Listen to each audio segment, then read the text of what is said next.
Gryffindor, Slytherin, Ravenclaw, Hufflepuff. Long ago, the four nations lived in harmony. And then J.K. Rowling made everybody gay. Oh, hi everyone, Dewlan here, and welcome to the wonderful wizarding world of Harry Potter.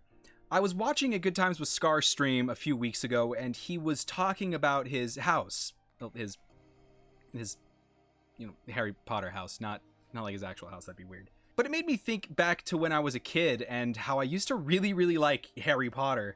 And it reminded me that I haven't really done this before. I haven't really done like a Pottermore quiz or anything like that, but it's been all the rage. I can't tell you how many times someone has asked me, like, oh, what house are you? I don't know, dude. Trailer? That's my house. Broke?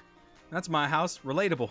So I thought we'd take a break from some video games today and wave this stick I found outside around and see what house I'm a part of. So without further ado, let's get started. Vidiosa Startium. Sure. Okay, we're in. I had to put in my email and stuff, but I think we can finally get her started. We have our name and all of that. Join our community? I don't think I will. Okay, we're in. Now let's pop into the into the thing. There I am, Dwlan Windsor. Wizarding passport. Join your Hogwarts house. That's what we're going for today. Okay, so I think this is just like this is essentially a BuzzFeed personality quiz on steroids, I guess. The Sorting Hat, the ceremony. Let's go ahead and begin the experiment. The experiment? Okay. Dawn or dusk? I am pretty partial to dusk. I like being outside, or not outside. I like being up late. I enjoy sleeping in, so I never really see the dawn unless it's because I was staying up. So probably the dusk. A troll has gone berserk in the headmaster's study at Hogwarts. It is about to smash, crush, and tear several irreplaceable items and treasures. In which order would you rescue these objects from the troll's club if you would? No, this is gonna take some extra like strength. I wonder if I should. I can't draw on my skin for some reason. It's really hard to do this in reverse. First student records going back 1,000 years, then a nearly perfected cure for dragonpox, finally a mysterious handwritten book full of strange runes. Okay, so I'm a very practical person, right? Like, I think I'm gonna prioritize the dragonpox because sounds like a very important vaccine. So that's probably a good idea to save. And then the book full of strange runes and finally student records. Yeah, look, you're wizards. You should be able to have other ways of keeping track of student records for the last 1,000 years. So I'm gonna do that. That sounds like a good bit of priority. What are you looking most forward to learning at Hogwarts? All about magical creatures? Flying on a broomstick? Apparition? Secrets about the castle? Transfiguration? Hexes and jinxes? Every area of magic I can. Okay, so it's between secrets about the castle and apparition and disapparition, because, like, can you imagine just being able to and you're gone? Where was I? Oh, right, yeah. Probably apparition. I think that's like really cool. Being able to teleport is such a cool superpower. A muggle confronts you and says they are sure you are a witch or a wizard. Do you ask what makes them think so? Tell them that you are worried about their mental health and offer to call a doctor? Agree and ask whether they'd like a free sample of a jinx? Agree and walk away leaving them to wonder whether you're bluffing? Ask what makes... Okay, so the picture really scares me because this makes it feel like they're confronting me in a dark alley, and I'm not sure if threatening them is the best idea if they're a crazy person in an alley. Because only crazy people are going to say you're a witch or a wizard. Like, that's just weird. So, I'm not going to try and talk to him. That's a good way to die. Ask if they'd like a free sample. That's also threatening. Agree and walk away. Uh...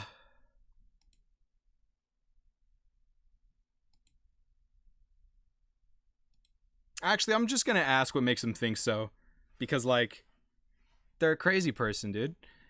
After you have died, what would you most like people to do when they hear your name? Oh, this just got serious all of a sudden. Like, this isn't even a question about, like, the wizarding world. This is, I think about this every day. Like, when I'm gone, what will people remember of me? Ask for more stories about your adventures. Miss you, but smile. I'm gonna cry. Think with admiration of your achievements, and I don't care what people think of me after I'm dead. It's what they think of me while I'm alive that counts. To an extent, but no. I'm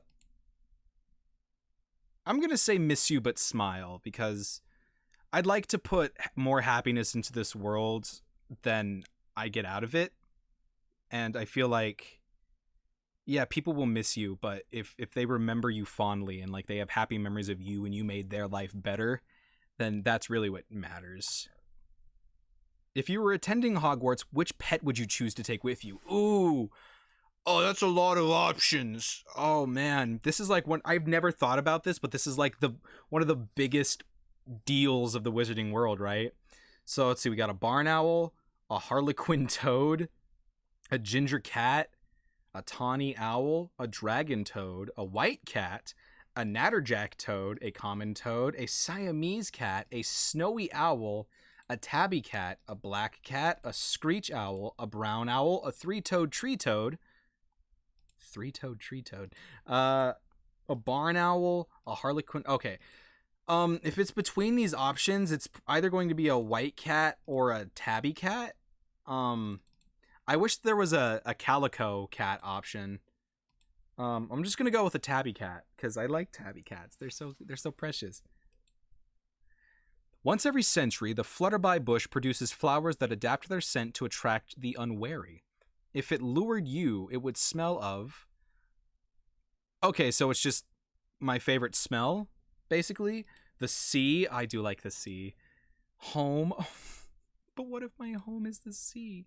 A crackling log fire. Fresh parchment. Oh, dude, it's gotta... As much as I love the sea, the smell of fire smoke is so... I love the smell of fire smoke. Like, it'll get stuck. I'll wear, like, my favorite hoodie, so it'll be in there for a while, and I can just wear it and be happy. That's perfect. Left or right? Ooh. Right. Because if you're, like, stuck in a maze, you always want to stick to, like, the right wall until you find your way out. I'll go right. I'm Gryffindor! Ooh! That's not what I expected. I was expecting Hufflepuff, honestly. Okay. I guess I'm Gryffindor, then. Well, there you go. Everybody from high school and college, you can stop asking. There's your answer. I guess I'm a big boy with a big boy sword. That's super cool. Well, I guess I'm Gryffindor. There you go. That's a lot of fun. Aw. Some of those questions really, like... Some of those questions weren't even about, like, the wizarding world. It was just, like, who are you as a person? Which I guess that's kind of what sorts you into the houses, is, like, the kind of person you are. But, like, I don't know. It's... All the fantasy aside, it's just... It really makes you think about... Like, that death question really got to me. Huh. Well, there you have it. I'm Gryffindor. There's not much else to do as far as this video goes. I guess I might see what my Patronus is. If you guys liked this video, then I might do more on Pottermore and stuff like that. I know that they have an app now, a Wizarding's United app, which is like a AR game, kind of like Pokemon Go. I have it downloaded. I just haven't ever really touched it. So I don't know. Maybe I could do something with that if people like this kind of stuff. But that's where I'm going to leave this episode off. Thank you guys for watching. I had a lot of fun here. And until next time, this is Dewlan Windsor from the from the Gryffindor house. And I will see you guys later. Nox. Oh, that was clever. I like that. That's a good ending because Nox is like, Nox is like it's when things go dark, you know, because it's like, oh, I went dark in the video. It's clever. Okay, it's clever.